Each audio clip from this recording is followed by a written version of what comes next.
actions taken to date by the president have seriously violated the Constitution, especially when the president says, Article 2 says I can do whatever I want.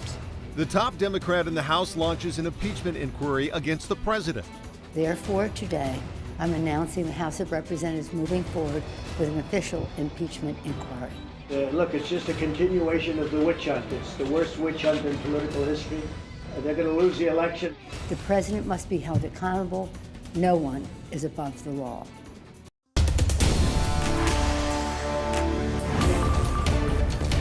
And this week, the president has admitted to asking the president of Ukraine to take actions which would benefit him politically. The actions of the Trump presidency revealed the dishonorable fact of the president's betrayal of his oath of office, betrayal of our national security, and betrayal of the integrity of our elections. And good evening. I'm Greg Copeland along with Mark Wright. That, of course, was House Speaker Nancy Pelosi as she announced the beginning of an impeachment inquiry against President Trump.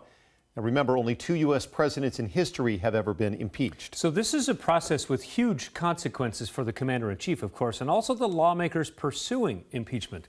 Keep 5's Ted Land has more on what could play out in the coming months.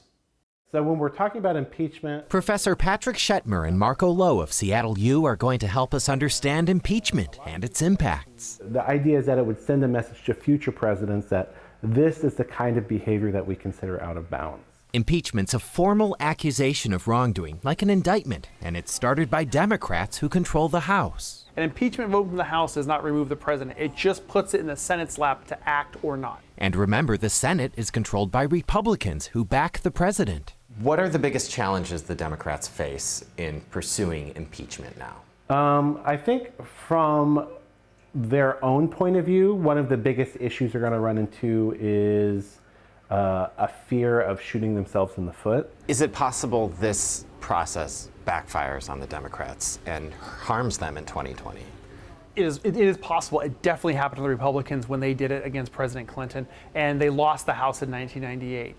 I think the Democrats really don't care, to be honest with you. It seems like there's a lot of stuff that happens that seems really important. Yes. How important is this? Impeachment is always important. If you are impeached as a president, you will always have an asterisk next to your name for the rest of history. This is something that will not be forgotten. Both of our experts say it will be important to watch and see how long this process plays out, how far into the 2020 campaign season it extends, because then it could impact voters' opinions of the political parties. It's not yet clear how long the impeachment inquiry will take, but Democrats are already moving ahead with their investigations. So, Ted, this started in the House, which, of course, is dominated by Democrats, at least has the majority. What's the likelihood that this will move forward in the Senate? The Republicans are in control there, and some people are asking, what's the point of impeachment if it's never going to get through the Senate? Yeah, it's a good question, and I asked that to our political experts, and they say it's because impeachment sets a marker in U.S. history. It's a formal way of saying lawmakers disapprove. That's one reason.